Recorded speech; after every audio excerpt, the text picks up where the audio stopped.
Sports Minutes with Raushan. Money FM 89.3. It's time for Sports Minutes with me, Raushan. A club in transition, a chairman steps aside, and now a head coach departs. After nearly 8 years at the helm, Desmond Ong bid farewell to BG Tampines Rovers on the 1st of June. And soon after, it's been confirmed that head coach Gavin Lee will also be departing the club. So having helped to steady the ship through stormy clouds and seemingly leaving them in a better place than when he first arrived in 2017, clouds of doubt have once again emerged surrounding the uncertainty that the future holds for BG Tampines Rovers after wholesale changes to the leadership team. And on this episode of Sports Minutes, we sit down with Desmond himself to unpack it all, his journey, motivations, the road ahead, and the price of keeping his football dream alive. Desmond, welcome to Sports Minutes. How are you doing? Very well. Thank you, Raushan. Thank you for having me on the show. I'm not sure why you haven't been bored of my voice by now, but you know. It's nice of you to host us in your very nice office, which takes part of your time as your day job. But we're not here to talk about your day job. We're talking about your passion, and that's football. We have to start, though, with the latest news. That is Gavin Lee leaving BG Tampines Rovers not so long after you announced your departure. Dare I ask why now? And I do wonder who broke the news to who first. Well, I think I've said enough on socials why I felt the time was right for me to leave. And some of what I say applies to Gavin as well. We've always been a club about succession planning. And from Gav's point of view, this was something that he had been thinking about for a while as well. I don't think his love or passion for the club has diminished in any way. But 8 years is a very long time, in my case, to spend at the club. In Gavin's case, he's been at the club 7 years, 1 year as an assistant coach and 6 years at the helm. So I sort of understand his desire, his motivation for a new challenge. But I think more importantly than that is, at this point in time, I would venture he really needs a break. If you've been fortunate enough or if you are privy to the way he works, this is a man who's wedded to his job, right? His players will tell you, post a game, he's up till 4 or 5 a.m. clipping videos. He's truly your 24/7 worker. So I fear for his mental health. So if he can have this period where he just takes a step back, I could not be happier. Des, let me ask you this. Right before the Singapore Cup final, you put out that now cryptic post in terms of last dance, I believe you said, or something along those lines. And I posed that question to Gavin post-match, right? In terms of trying to pry for who's leaving. Here we are, and it seems like all of you are leaving. Did you already know? Were the ducks already aligned? In as much as I knew I was leaving for sure. At that point, I would say Gav had intimated, but being the professional he was, he said, boss will speak after the final. So I knew he was thinking those thoughts. We also knew that some of our players, for example, had already received offers. People like Kyoga, Seiya, had already received offers and had come to us. And in that sense, the last dance moniker, cheesy as it was, seemed apt in terms of what was going on in the background. Absolutely. I'm torn between titling this episode Last Dance or Clean Slate. I might go for Clean Slate. In terms of that clean slate, I have to ask, Straits Times have of course alluded to Akbar Nawaz coming in as the replacement for Gavin. Not here to talk about Akbar. I want to ask about Farah in terms of part of the backroom staff as well. Is he staying on or is he as well leaving? The Farah question is open. Open in the sense that Farah wants to do his pro license. So the current thinking prior to all this talk of people leaving was that he might take a year off to do his pro license in Serbia, right? If not for that case, then he would have been the logical person to step up to fill Gavin's shoes. But as you know, our league now mandates that the head coach needs to have a pro license. So we thought with the transition and all that, then he probably thought, why not just go and get his pro license done? And on that note, Noor Rahman's doing his pro license as well. So much as I respect Akbar, I think without sort of being rude to anybody, I don't think Akbar is a long-term solution for us. And Akbar and us, we have great relationship. You will recall he grandfathered Gavin as well for a bit during the ACL days, yeah?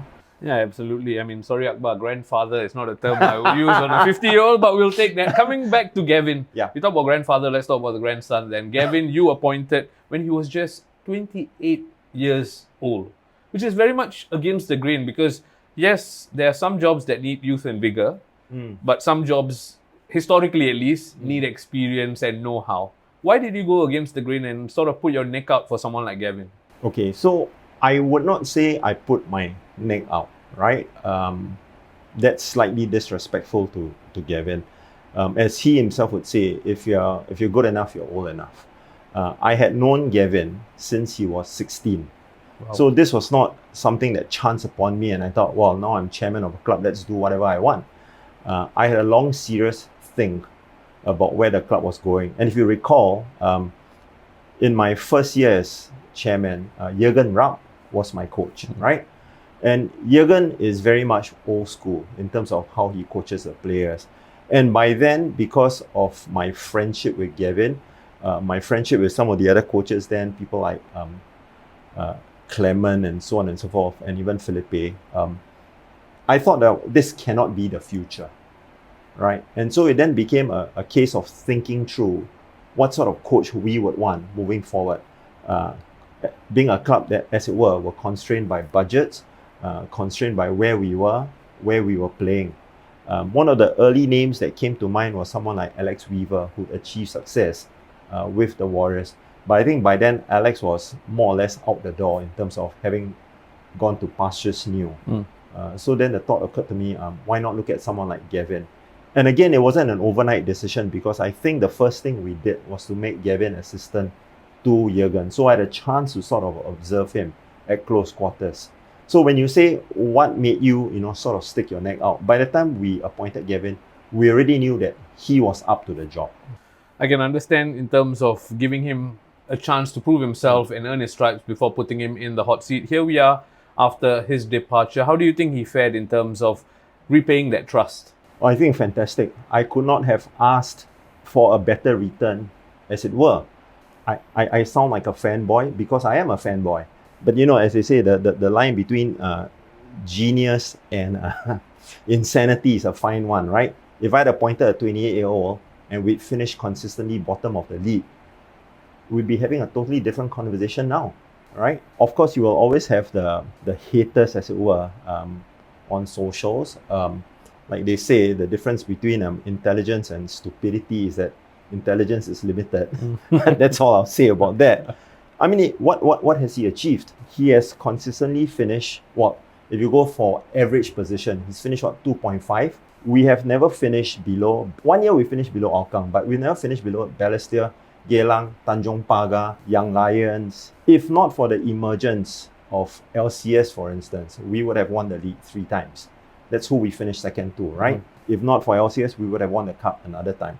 The only one that still stings a bit is when Krychek came and did his miracle, because that one we were favourite to win the cups. So I could well be sitting here and saying, in his tenure, we've won 3 cups and 3 leagues. But it is football. It is what it is. You accept it for what's gone on.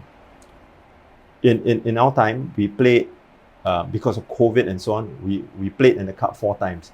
He's reached the final 3 times. 1 time we lost in the semis to LCS. Right? Like I said, I've got a whole collection of silver medals. We finished second in the league 4 times. Thoughts law, you can't legislate for that. Right? So if you want to go down into points per game and all that, yeah, he's got a record that stands up against anybody. He averages close to 60% win rate. If you look at where we finished this season, right, we were 8 points behind Sailors. If you conservatively take their budget to be a certain number and ours, which is publicized, we gather points at $35,000 per point. Wow. Sailors does it at $250,000 per point, right?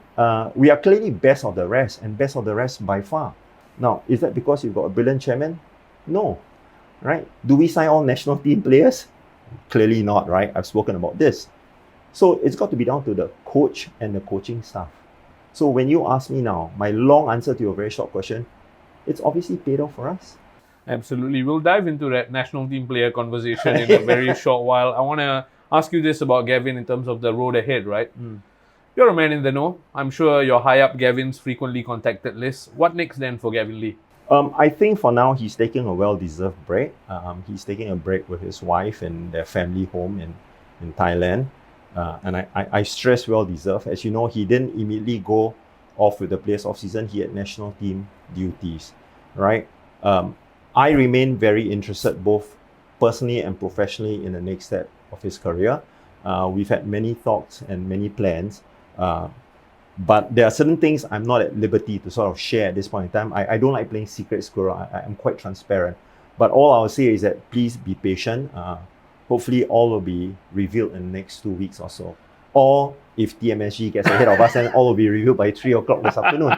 That was a brilliant opportunity for you to use the term trust the process. Those listening to Sports Minutes will trust the process and see what comes to Gavin next. Let's move it on to Desmond, the chairman. 8 years you were chairman of BG Tampines Rovers. To start with, if you had to choose a movie title to describe your tenure as chairman, what would it be? Dumb and Dumber. Dare I ask? No. I'm kidding. I mean, some days it felt like Mission Impossible. But if you give me time to reflect, then at the risk of sounding a bit cheesy, probably The Pursuit of Happiness. Wow. A lot of things we did, we told ourselves, when I say we, it was myself, my management, my coaching team, we told ourselves very early on that we were going to do it in a clean sheet kind of way. We were not going to be constrained by what people felt we should do. Not to say we're going to be mavericks for the sake of it, but let's really think about the sort of club, the sort of ethos, what was good previously about the club. It wasn't a case of, because we're new, let's change everything. We weren't going to throw the baby out with the bathwater, as it were. Club had a long history, tradition. They had fantastic players. They have a culture of winning, a culture of excellence. Somehow along the way, that sort of went out the window. The club used to connect with its fans, some of its fans were fanatical. We still got a few older uncles dotted around who will come up to me and sometimes scold me and say, what are y'all doing? And then we take time, we get to know, and we sort of understood. We feel we understood what the club was about. So it was a case of, let's try and build a club that looks like this, that feels like this. And I would like to think, immodestly, that we have succeeded to a certain extent. I love the fact that you chose that movie, Pursuit of Happiness, and you speak about it with a gleam in your eye at the end of 8 years. I think it speaks volumes of what you've built. It's very kind of you, thank you. But the honest truth is, when you took over in 2017, the club was in debt. 3 million was reported. I'm guessing it wasn't that clean, the sheets basically, right? What convinced you then to still embark on this? I mean, Pursuit of Happiness aside, bank balance is a big part to think about. Yeah, so to be perfectly honest, it took a long time on my part because I tend to make decisions almost like that most days. By long, it actually took weeks, possibly months, to think through, like what were the possible downside. People say you can make money from football. I've not seen that. If you ask Forrest, how do you become a millionaire from football? He'll say, start by being a billionaire, right? So it was long and hard thinking on my part. A couple of reasons helped. One, the fact there was subvention from the government. Two, this is a league which, although controversial, weighed in favor of doing it, that where there's no relegation. So you're guaranteed a certain sum of money that comes in from the government, right? Three, the people who are overseeing the process then were very helpful. Edwin Tong, MP, as he then was, Mr. Tavanason, they were very prepared to sort of say, okay, these are the things that ail the club then. We'll get PwC, I think, to come and audit it, put it in a box. And in terms of these monies or these debts, they should not trouble you. But effectively, you've got to find your own funding moving forward, as well as find a way to slowly repay some of these debts. So I think the fact that a number of people came together and said, look, we do want you to do it, and in a way sort of help us. And some of the club chairmen then were also very helpful, for which I remain grateful to today. Ben Teng, Bill Ng, and even Corey Naga. They were very helpful in terms of, let's do this together, and if you need any help, reach out. So there was that whole gotong royong spirit that I quite subscribed to, and I thought, okay, what's the worst that could happen? I just be bankrupt lah. Thankfully, it did not go down that road. Here we are, and you're very kind to talk about the various institutions that came along with financial aid or the chairmen that stepped in to help you. I think that speaks of your humility, right? But I have to ask you this: you didn't just receive the funding and stay afloat. you tried to push, you tried to go above and beyond the basics, which, without mentioning names, some clubs do in the league, right? Was that the Desmond touch? No, I wouldn't take credit for that. So like I tell my friends anecdotally, I used to have a wide group of friends. Then that group has shrunk over the years because I do have quite a thick skin. So I would approach my business contacts, my friends, and say, look, we're running a club. We need help. We want to do this and we want to do that. Would you see fit to write us a check? Would you see fit to sponsor us? So apart from the first year where we put Homat across our chest because we wanted to instill respect, we've always had a shirt sponsor, for instance, and some of these people have been very generous. So like ANA Courier Express has been on our shirt for the longest time until recently when BG came into the picture. So that helped a lot in terms of what we wanted to do, at least on the financial side. In the early days, Mr. Teo from Komoko, Hock Seng, former chairman, helped us as well. So you would have seen Komoko for a period or for a season on our A boards and on our shirt. So really, a lot of people put their money where their mouths were and helped us. So none of what we did subsequently would have been possible without their assistance. No, thank you for sharing that insight, Des. I think a lot of people just see points and tables. They don't realize how much work actually goes into all of this, right? You talk about making calls to old friends in terms of bringing them on. I want to ask you, what was the hardest call you had to make in 8 years as your chairman? Not an actual phone call, but you know what I mean. A lot of calls were hard. If you ask me to name one particular one as the hardest, I probably could not tell you. But I can share with you maybe a couple that were not so easy, right? When LCS burst onto the scene, they came after Shadan and Adli. Now, I've gone on record on many occasions saying that Shadan is my favorite player still, right? Shadan is a player I would pay money to watch him play. Maybe not today. No offense. And we actually could keep Shadan because Shadan himself was almost begging me and said, boss, just try and match or come close to matching. But you know, they were paying him or offering him 2.5 times what we were paying him. I could have kept Shadan in the sense that we could have made do with 1 or 2 fewer players in the squad, but I would have kept Shadan. And symbolically, he was our captain. But the call was made that, look, if we pay him that amount, what does that say about what we're trying to achieve as a squad? But because he was my favorite player in that sense. I know chairman is not supposed to have favorites, but he was very instrumental to the way we were playing. He was helping bring people along like Shah, and this was pre-Kyoga days, if you recall. And he was dovetailing well with Yase and Joel and all that. And then just to have the heart wrenched out of your team then. So that was quite a tough call when we eventually said no. Wow, that's good to know in terms of how hard you tried to keep Shadan, and unfortunately Sailors came calling. My next question is about the Sailors though. Earlier you mentioned the stats in terms of points per dollar spent, so on and so forth, right? But when you're a lawyer, when you look at the stats, maybe 10 years down the road, plenty of second place finishes, plenty of silver medals like you alluded to, and a lot of that is down to the Sailors. I will say it, you don't have to say it, the unfair playing field, right? Does that irk at you? It used to, but you know, I cannot sit here as a capitalist and then say, well, you know, we need to have wage restriction. I mean, it is what it is. It's a fact of life, right? And to be very fair, if I was in their position, I'd probably have done the same. Because look at what they have done. Of course, in the early days, they were a disruptor. You know, we had the best laid plans and then they came along and wrecked it. But since then, look at the standard of football that they have played. As a result of where they are, we've lifted our game to try and keep up with them. When they played Sharjah recently, the whole country came together. If you are a football fan starting out now, you could do a lot worse than trot along to a Sailors game.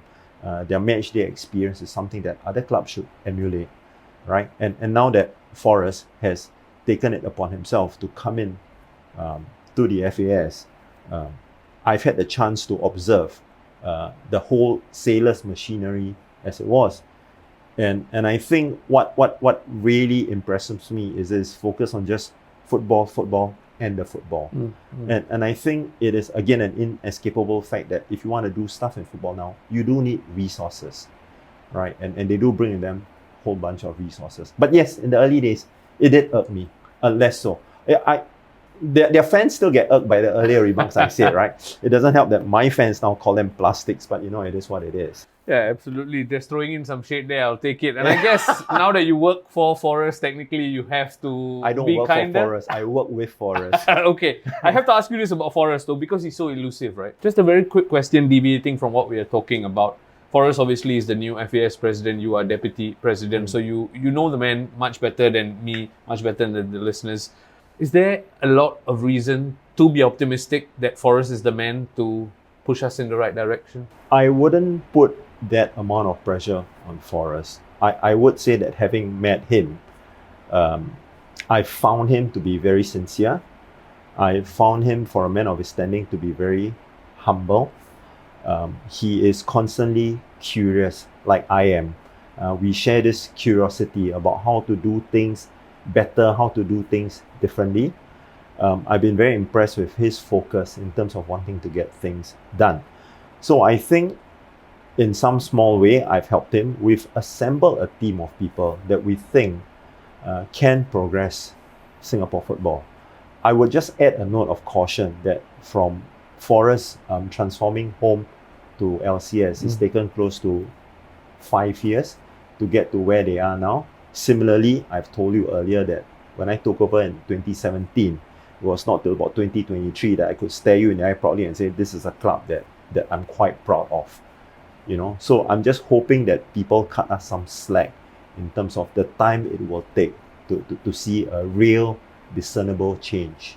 I think it's important the listeners heed the words of the deputy president, because Rome wasn't built in a day, but patience, unfortunately, is not a currency that is aligned with football. Let's continue the conversation about BG Tampines Rovers, and I'm going to try and get under your skin a bit, okay? Sure. Because we're going to talk national team players. That's his label, that BG Tampines Rovers, under your stewardship, signed national team players. You guys were a rich club, and therefore it was Sailors, BG Tampines Rovers, and then the rest. What do you say to that? I think you should have a button on your show, because whenever anybody spouts, myself included, you should be able to press a button that goes, bah. I think recently you allowed people on your show to say things like that. For crying out loud, right? But it's prevalent in football. Whenever people lose or they don't do well, it's always somebody else's fault, right? The examples are too many to mention. But one of the common tropes, as it were that Tampines is a rich club. I'm not sure, maybe it stems from the days when Mr. Teo was in charge and he made a lot of high-profile signings. It may have also been my predecessor signing Jermaine Pennant. I can assure you we have the same amount of money that every other club that gets subvention from the government does. Occasionally, like I told you, we get lucky, we find a shirt sponsor. But this is, I gather, no better or no worse than Geylang having a shirt sponsor or Albrechts having sponsors, right? So, and don't forget, on top of that, we have a debt overhang that we have to service. So whenever anybody says that, oh, they're a rich club, it irritates me. Maybe they do it to irritate me, so power to them. Because that's certainly not true, right? Anybody who knows the books will know it's not true. In this regard, I mean, I love Noah Lamshah, right? Noah Lamshah, his team loses, my team is rubbish, right? It's one step away from saying my coaching is rubbish, but he won't say that, right? And he's a lovely guy. But all the other coaches, instead of saying, I got out-tacticked by Gavin or Gavin out-foxed me, or my players were not up for it, it's always, Tampines, they signed national team. Look, they're bringing on Taufik Supano, they're bringing on Faris Ramli. Really? Is that the best you can do? Come on.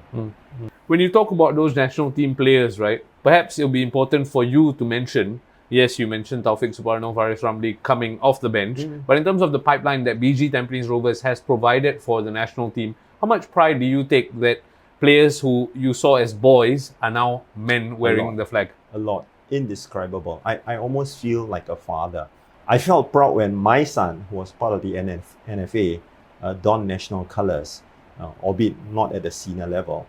It's the same feeling, You know the names, right? Rattle them off. Irfan Najib, Shah Shahiran. I always wish I could go back in time and show you, they came to training, they were quiet, they looked like they've been, scolded, they were meek.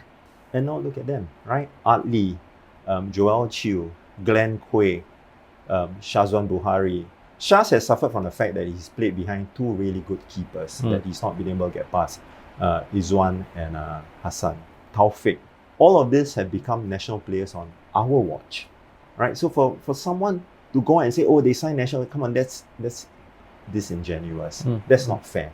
That's doing a disservice to the boys themselves, and that's doing a disservice to the coaching team that's developed these boys. So maybe this can put an end once and for all to this rubbish about Tampines being a rich club or Tampines signing national players. And you really should consider that button I spoke about. I was going to say, I might get some numbers for sponsor contact in terms of the button we need. In terms of perceptions and debunking perceptions, people say, oh, chairman of a football club must be quite cool position. But in fact, it's a voluntary position and you dovetail it, you double hat together with your day job as a partner in a law firm as well. How difficult is that? I'm not sure. I can only speak for myself. It's difficult in a sense that it does take up time, as you mentioned. It's difficult in the sense that I'm quite a hands-on person. So when I first took the job, right, I sort of spread myself really thinly. I would turn up for under 15 games, under 17 games, so on and so forth. But I think I've learned to let some of that go. I can't do everything all at once. So naturally at the senior games, the SPL games, I'm there. At the under 21 games, I'm there. I'm at training about 3 times a week, right? Not because I need to supervise, because I'm just want to be there. This season, I started attending the WPL games, the women's games. So a lot of it is, in a sense, self-inflicted. There are some chairmen who I never see at games, and that's fine. That's their style. They get reports from their coaches, they may watch on telly, they may have much more exacting schedules than I do. So no judgment there, right? So you ask me, it's something I bring upon myself. Luckily, I have a wife that's understanding. She attends most SPL games with me. She draws a line at going for training because she's much smarter than I am. But yeah, it does take up a fair bit of my time. Yeah, I can see that, and I think it's important that people understand how much you're giving. We talked about clearing the debt of the club. You've obviously invested a whole lot of time and heart into the institution as well. I want to ask you this in terms of your departure, right? Since you announced it, we had lunch a couple of days after, and you were candidly telling me, oh, so paise, man. So many people are tagging me in posts and talking about my legacy. Cringe aside, how did that make you feel? I'm very touched. Very touched. I don't think I set out to do things to earn kudos or plaudits. And I did not think that some of the things I did actually made people feel a certain way. I could sit there and say, oh my God, I must have been the best. No, I'm not. I was just put in a position where I was fortunate enough to be steward of a club at a time when maybe for the fan, it was like, oh my God, my club could fold, and then came in, and then the things that we did, the things that we said sort of resonated with a part of them, and they were very happy. I think things that I'm proud of are, okay, like you say, cringe aside, right? They sing my name at games, right? I mean, what's that all about, right? They invite me, the fans invite me on a bigger level or more formal level. They invite me to play their games, right? Where we get trashed by other people, and that's fine.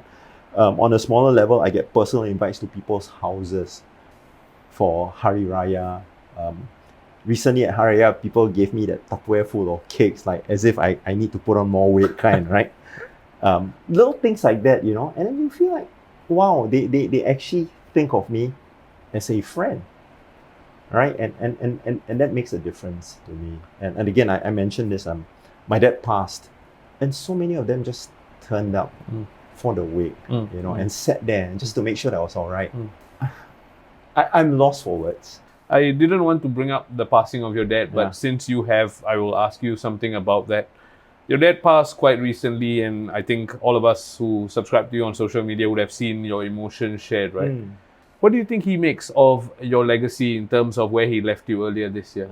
I don't think it's a legacy. I think that's being cheeky. I think in his own way he was proud.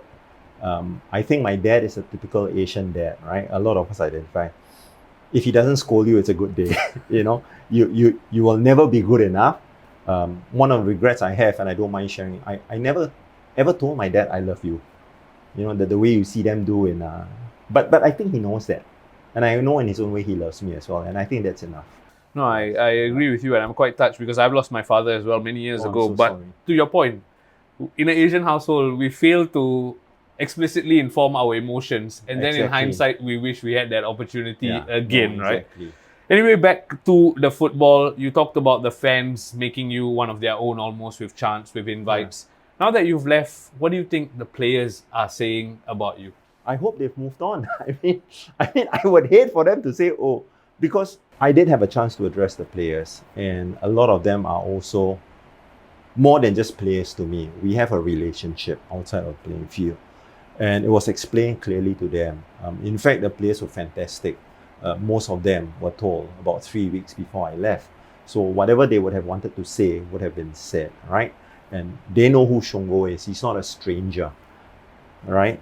So they can say whatever they want. I'm fairly chill about that. Yeah.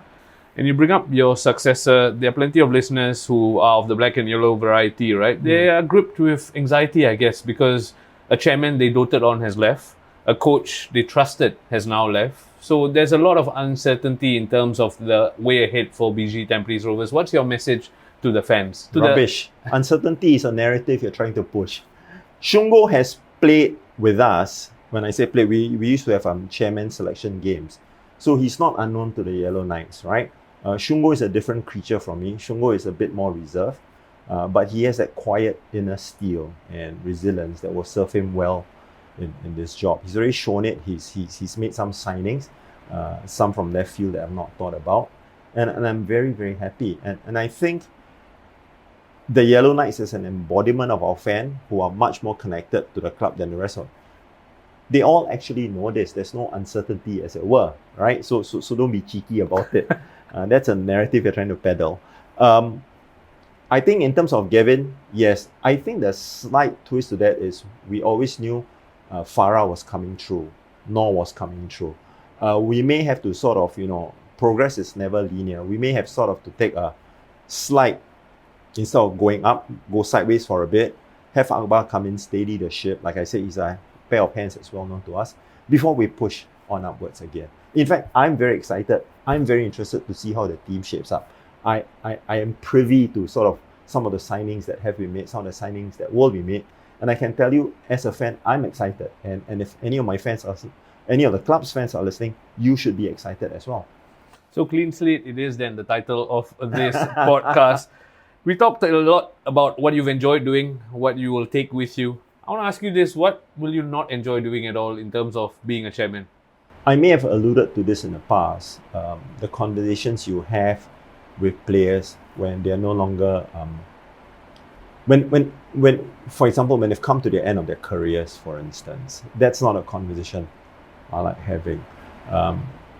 Follow closely by we don't think you're going to make it at our club, right? Having said that, a lot of players that we have let go in recent times, we try to speak to other clubs. And then we sort of soften the blow by saying, so-and-so would like to speak to you if you're interested. I think in the 8 years, I've only ever had to let 2 players go.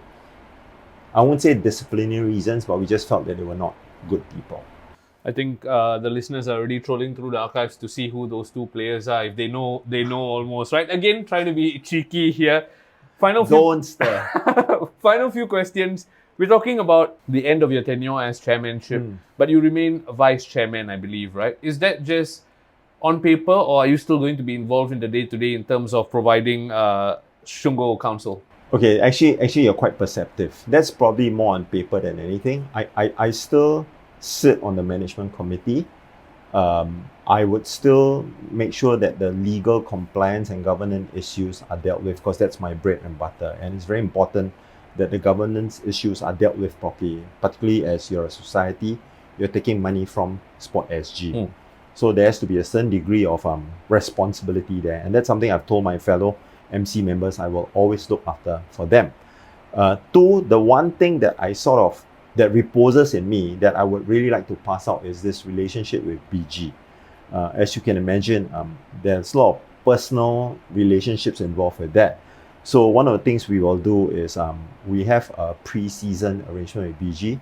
So when Shungo goes up with the team this time, I'm hoping to introduce him to various people there. We've had some introductions when BG came through, when they came to town, but I think we've not seen the whole sort of people that he needs to meet, and Akbar as well, to meet them and get to make those relationships their own. On my part, it's a bit artificial. I'll probably stay away for a while from Tampines games, much as I'm a fan. I think new management, new coach needs time to breathe, to get into it. It's not going to help anybody if people spot me or Gav in the crowd and start chanting on. That's not helpful. So I can tell you that much, that's what we sort of artificially decided to do for a while, much as it will pain us. And thank you for sharing that context. And I think I agree with you in terms of just stepping aside, being that bridge for the new management, right? I want to ask you this, and I forgot to ask you this earlier, so I'm going to come back to it. There was this brilliant photo that the Straits Times ran with the announcement of your departure, you hugging Gavin, right? Yeah. Now that all's out in the open, can you share what was actually discussed during that photo? So there's this joke going around, right? We have this meme that we created ourselves. So Gavin talking to me, boss, why are you laughing? Then me, Gav, I managed to con Shungo to take over. And did he respond by saying, I managed to con Akbar to take over or something? No, but that's not a joke. It was a very emotional moment for me. Of course, we had wanted to end it on a high, but like Gav alludes to, life is not a fairy tale. And to me, it marked the end of a journey. There have been all these emotions welling up inside of me. It was cup final. Mum came down.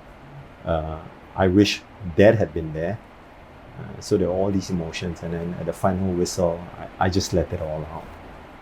And I think Gav sort of understood that. So he stood up on the podium and gave me a big hug. And then that picture sort of became semi-iconic, as it were. Yeah, we started this conversation that we were going to discuss the price you pay for the pursuit of something you love so much. And I think that quite sums it up. Let's look ahead with the final question. You've been keen to draw a line between your new role and your previous role as chairman of BG Tampines Rovers, right? What has your chairmanship taught you for your role as deputy president? Patience, and more patience. And a huge dollop of humility. You always, when I first came in, I thought, how hard can it be, right? It's a damn football club. How hard can it be? Sign players, get the right coach, boom. Humbling experiences. We went to ACL and got smashed, right? I would say it's come full circle this season. We have beaten two Bangkok clubs. But it's taken a long time. So much as we have all these plans, much as Forrest and I and the rest of Exco say, we should do this, we want to do that, we realize it's going to take a fair bit of time. So patience and humility. The humility to put our hands and say, well, we may have gotten that wrong. Maybe we should consult this person or talk to that person. So patience and humility. Thank you for saying that, because I'm going to say this. I don't think humility is a word I associate with the previous Exco. So it's good to know the FAS now has someone peddling humility as one of its ethos. Desmond, it's been absolutely brilliant catching up with you. We started this conversation celebrating your legacy as well as Gavin's departure. I leave enlightened knowing that Singapore football is in good hands. Pound for pound, you've been a breath of fresh air, and I hope you continue to fight the good fight. Thank you very much, Raushan. Thank you very much. Sports Minutes on Money FM 89.3.